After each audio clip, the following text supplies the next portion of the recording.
Sementara itu, Seo Moon-ju bersama Mi-ji dan Chang Hae diam-diam mulai menyelidiki identitas asli Park San-ho, termasuk rekam jejaknya sebagai pengawal yang dikenal tak pernah gagal melindungi klien. Chang Hae yang curiga menuding San-ho sebagai pembunuh bayaran internasional, bahkan menyebut bahwa San-ho tidak memiliki kewarganegaraan yang jelas.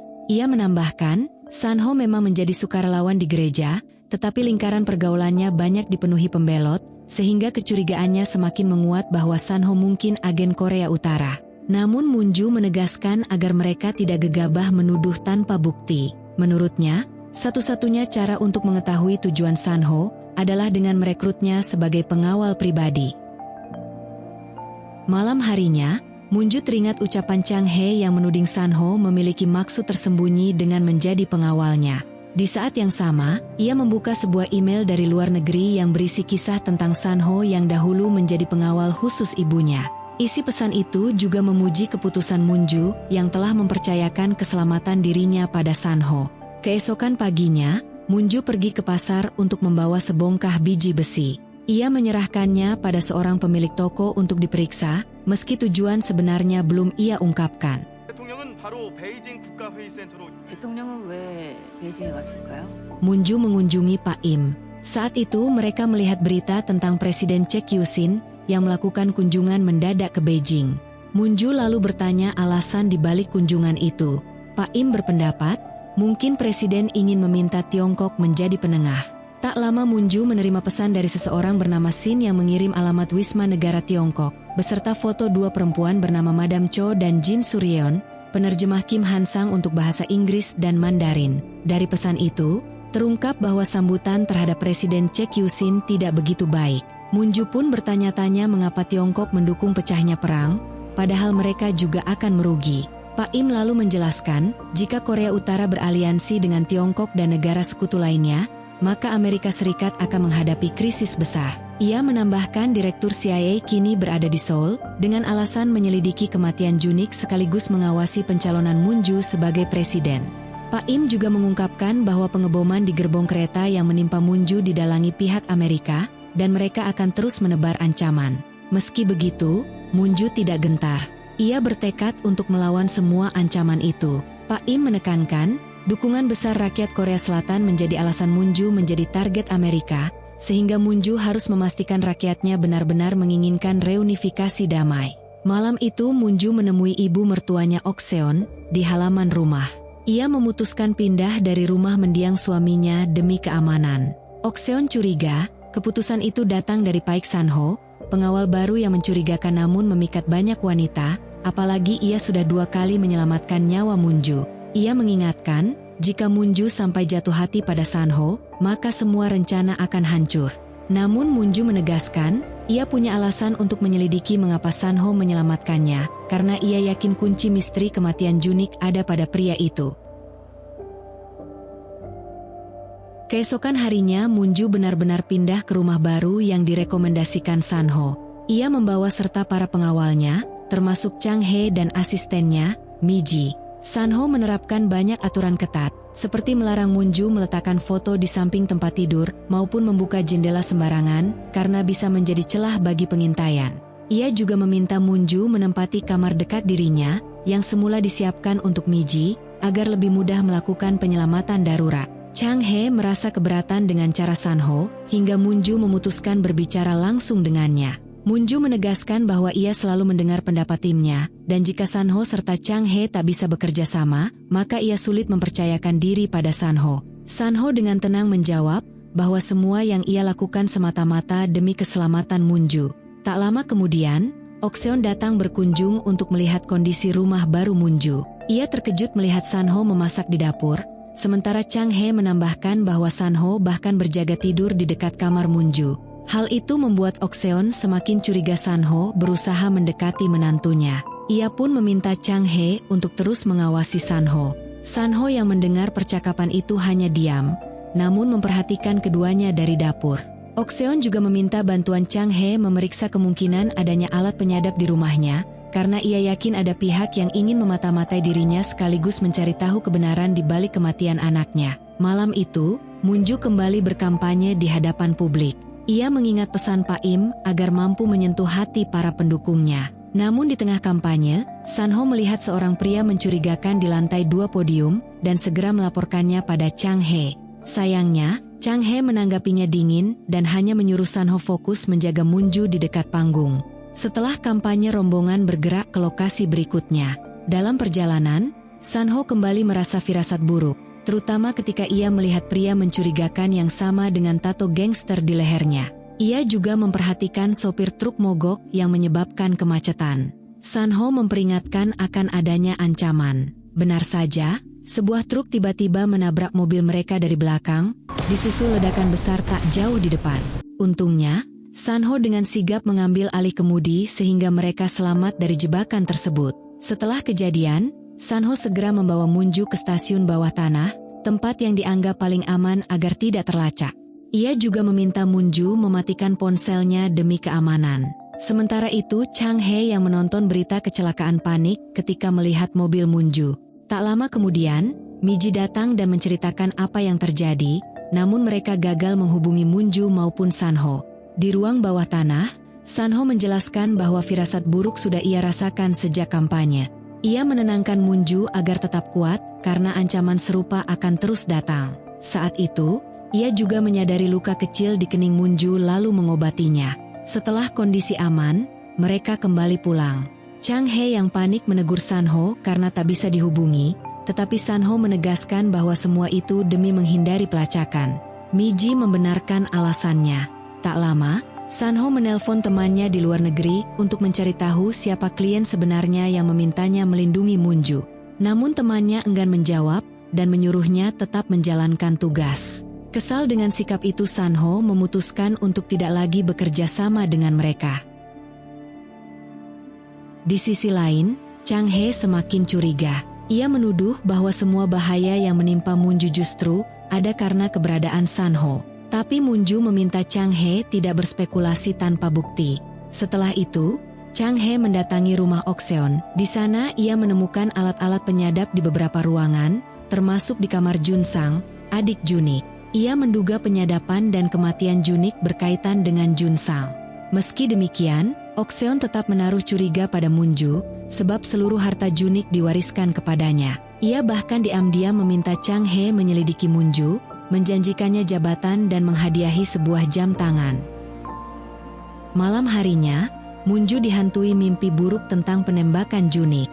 Ia terbangun dengan gelisah, lalu Sanho mengajaknya lari pagi di tepi sungai. Saat berbicara, Moonju menanyakan asal-usul rumah yang kini mereka tempati. Sanho menjelaskan rumah itu diberikan oleh kenalannya yang tahu Moonju akan menempatinya. Meski begitu, Moonju masih belum sepenuhnya percaya dan mengembalikan kalung pemberian Pastor Inbo kepada Sanho. Keesokan paginya, Chang He menghubungi Moonju. Ia mengaku menemukan ponsel kedua milik Junik, bukan ponsel utamanya. Dari hasil peretasan, ia menemukan sesuatu yang mengejutkan, tapi memilih tidak memberitahu Moonju. Ia segera menghapus jejak dari komputernya, lalu pergi terburu-buru. Miji yang melihat Chang He tergesa-gesa mencoba menghubunginya, namun tak diangkat. Karena curiga, ia memutuskan membuntutinya. Sementara itu, Moonju dan Sanho tiba di kantor dan mendapati ruang kerja Chang He sudah kosong, bahkan komputernya direset. Tak lama, Miji menyaksikan mobil Chang He mengalami kecelakaan akibat barang jatuh dari truk di depannya. Sebelum kejadian, Chang He sempat menelepon seseorang, meski tak diketahui siapa. Miji segera menolong dan membawanya ke rumah sakit. Dalam kondisi kritis, Chang He sempat mengatakan kemungkinan besar Junik adalah seorang mata-mata. Ia juga menyebut ponsel Junik yang ditemukan sebelumnya sudah ia reset. Di saat yang sama, Moonju menerima pesan misterius berisi alamat tertentu. Bersama Sanho, ia mendatangi lokasi tersebut. Betapa terkejutnya Moonju ketika menemukan rumah itu berisi barang-barang milik Junik, termasuk foto dirinya bersama seorang wanita dan seorang anak laki-laki. Tak lama, anak dalam foto tersebut masuk ke ruang tamu dan memanggil ibunya. Wanita itu kemudian mengajak Moonju berbicara empat mata.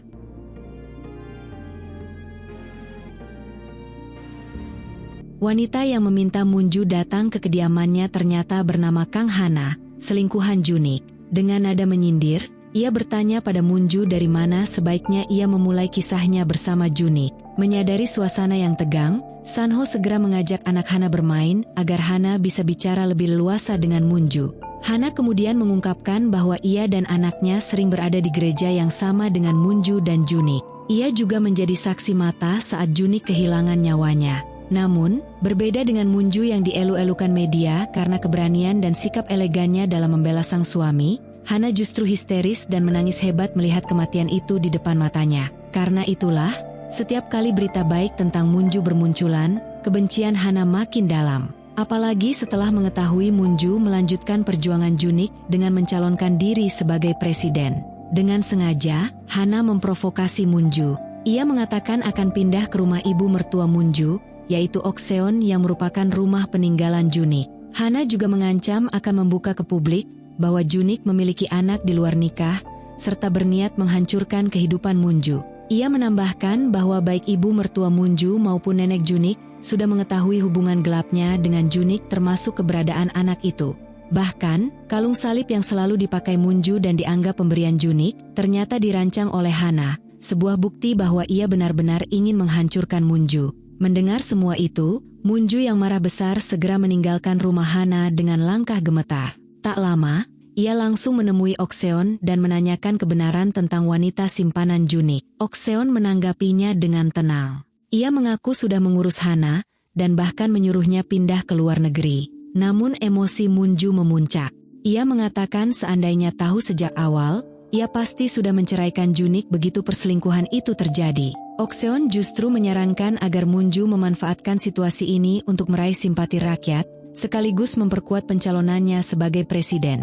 Munju terkejut dengan cara berpikir ibu mertuanya. Ia pun menyatakan akan memutuskan hubungan termasuk kontrak politik yang pernah mereka buat. Ia juga memperingatkan bahwa dirinya menyimpan bukti penggelapan uang Okseon dalam sebuah dis lepas yang disembunyikan di kotak perhiasan pemberian sang mertua.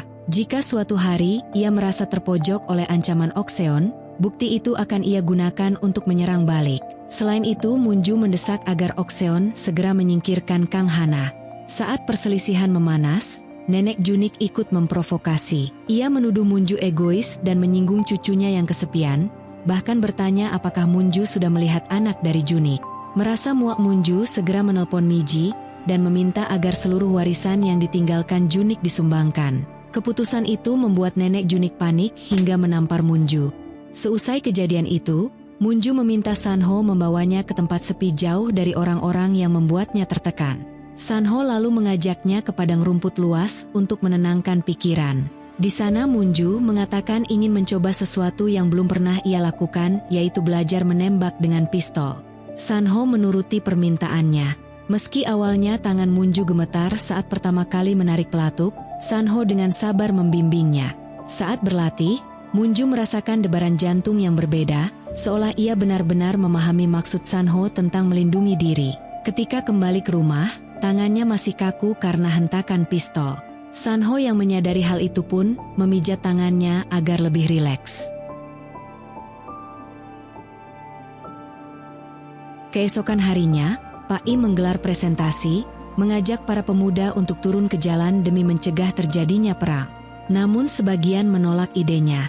Mereka menuduh Pak Im hanya membual dan berusaha memprovokasi masyarakat.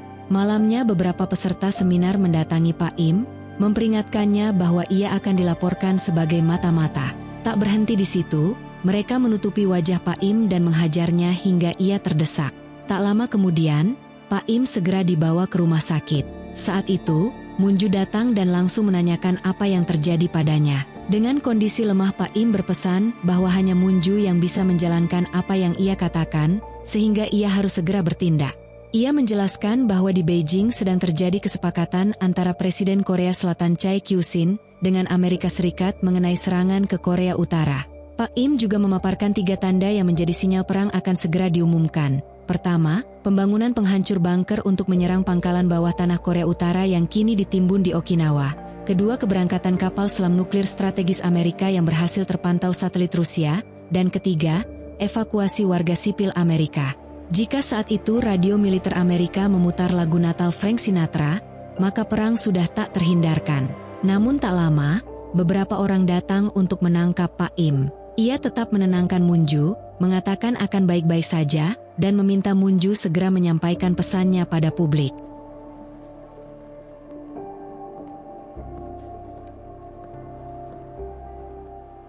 Setelah itu, Miji menelpon Moonju dan memintanya segera datang ke kantor. Ia menemukan sesuatu di ponsel kedua milik Junik, yaitu email berisi percakapan antara Junik dengan Anderson Miller. Dari situ, Moonju akhirnya memahami awal mula konflik tersebut yang ternyata berawal dari adanya pembelot Korea Utara. 3 orang pembelot memberi informasi bahwa mereka mengetahui keberadaan kapal selam yang diduga milik Korea Utara, bahkan disebut-sebut membawa nuklir. Mendengar hal itu, Amerika panik dan segera melakukan pencarian. Mereka mengklaim telah menemukannya, tetapi Anderson Miller justru meragukan klaim tersebut. Ia menyelidiki lebih lanjut, namun tidak menemukan satupun bukti nyata tentang keberadaan kapal selam itu. Saat mencoba mengkonfirmasi kepada para pembelot, mereka tiba-tiba seolah dipaksa bungkam agar kebenaran tidak terungkap. Ketika Anderson Miller mencoba memberi penjelasan kepada pemerintah Amerika, suaranya diabaikan. Tidak punya pilihan lain, ia pun bergerak sendiri, tapi membutuhkan bantuan Junik sehingga ia menghubunginya. Saat penyelidikan berlangsung, nama Stella Young terus muncul dalam dokumen persetujuan. Menurut Miller, Stella masih berada di Korea. Namun ketika Junik memeriksa paspornya, ternyata tidak ada foto sama sekali, meski tetap bisa digunakan untuk bepergian ke luar negeri. Hal itu membuat mereka semakin curiga. 2 hari setelah mendalami kasus tersebut, Junik akhirnya kehilangan nyawanya. Keesokan harinya, Presiden Korea Selatan berdoa di gereja lalu masuk ke bilik pengakuan dosa. Namun, yang ada di balik bilik ternyata Moonju. Moonju mendesaknya agar berkata jujur kepada publik. Namun sang ibu presiden menolak, bahkan merobek kertas yang disodorkan Moonju. Ia menegaskan Moonju tak akan mengerti karena belum pernah berada di posisinya. Sebelum pergi, ia mengatakan bahwa itu adalah keselamatan terakhir bagi Moonju. Usai itu, Moonju menemui Duta Besar Cina di Korea Selatan untuk menanyakan sikapnya soal rencana serangan AS. Bukannya panik, Duta Besar justru menegaskan bahwa ia setuju, sama seperti Presiden. Ia juga memperingatkan Moonju bahwa meski keras kepala dan cerdas, ia bisa kehilangan nyawanya jika terus ikut campur. Moonju dengan tegas menjawab bahwa ia tidak akan mundur, bahkan akan melakukan langkah kecil untuk mencegah perang. Sanho yang menjaga dari dekat mendengar percakapan itu. Setelah itu, Moonju melanjutkan kampanye di hadapan rakyat Korea Selatan. Ia menyampaikan pesan Pak Im, memperingatkan bahwa perang besar bisa pecah sebelum fajar, melibatkan Amerika dan Korea Utara. Ia juga menyerukan agar ibu presiden keluar dari persembunyian dan berkata jujur pada publik. Namun sang ibu presiden telah memerintahkan aparat keamanan untuk menyerang Moonju dan Sanho. Meski situasi semakin berbahaya, Moonju tetap lantang berbicara, bahkan melakukan panggilan video dengan Anderson Miller yang menyatakan bahwa semua itu hanyalah spekulasi AS. Faktanya, Amerika hanya mencari alasan untuk menyerang Korea Utara, bukan demi perdamaian atau penyatuan. Seorang pembelot bahkan mengakui bahwa ia tidak yakin kapal selam itu benar-benar ada. Semua kesaksiannya dipaksa oleh pihak tertentu. Tak lama kemudian, pengumuman darurat dikeluarkan. Listrik di area kampanye dipadamkan, militer bergerak untuk menyergap Moonju. Beruntung Sanho segera menemukan Moonju, melarikannya dengan mobil. Meski pembunuh bayaran terus menembak, upaya mereka gagal berkat perlindungan Sanho. Dalam kekacauan itu, Moonju dan Sanho melarikan diri lewat jalur laut. Namun, Moonju sempat tertembak, sementara Sanho terluka di bagian perut. Meski berdarah, Moonju menegaskan dirinya baik-baik saja dan berusaha menekan luka Sanho agar tidak semakin parah. Setelah sampai di tempat aman, Sanho merawat luka Moonju dengan menjahitnya, meminta Moonju menahan sakit. Setelah itu, ia juga merawat luka dirinya sendiri. Sementara itu, ibu presiden akhirnya muncul di hadapan publik melalui konferensi pers. Ia mengimbau agar masyarakat tidak terprovokasi oleh Moonju, membenarkan serangan Amerika ke Korea Utara, dan meyakinkan semuanya akan ditangani pemerintah. Namun tak lama, berita wawancara Anderson Miller tersebar, membuat publik Amerika panik. Pemerintah Amerika tetap ngotot menyerang Korea Utara malam itu juga. Di sisi lain, Moonju dan Sanho bersembunyi di pondok terpencil di hutan. Saat Moonju kesulitan menyalakan shower karena tangannya terluka, Sanho membantunya mencuci rambut. Dari situ, perasaan Moonju mulai luluh terhadap Sanho. Sementara itu, jet tempur dan kapal perang Amerika bergerak menuju semenanjung Korea. Moonju lalu meminta Sanho kembali mengajarinya menembak. Kali ini ia berhasil menguasai teknik dengan baik. Setelah latihan mereka makan bersama. Untuk pertama kalinya sejak lama, Moonju kembali berselera makan. Ia bercerita bahwa dulu sempat mengandung anak laki-laki, dan saat itu sangat menyukai buah persik. Ia mengaku sempat membayangkan dirinya berada di rumah Kang Hana, melihat foto bersama anak yang memanggilnya ibu. Setelah makan malam, Moonju bertanya pada Sanho, apa yang akan ia lakukan jika perang pecah. Sanho menjawab bahwa ia hanya ingin bersama orang yang dicintainya. Moonju balik bertanya tentang nenek Sanho di Korea Utara, namun Sanho menegaskan bahwa kini ia hanya ingin melindungi Moonju. Jawaban itu membuat Moonju luluh. Ia merebahkan kepala di bahu Sanho, lalu mereka berciuman. Tak lama, radio Amerika Serikat memutar lagu Natal Frank Sinatra, tanda bahwa perang resmi pecah di semenanjung Korea. Sementara itu, Ok Seon terlihat berkemas bersama anak laki-laki Hana, meski tujuan mereka belum jelas. Di saat bersamaan, sebuah kapal tempur di semenanjung Korea diluncurkan dan peringatan darurat berbunyi di seluruh Korea Selatan.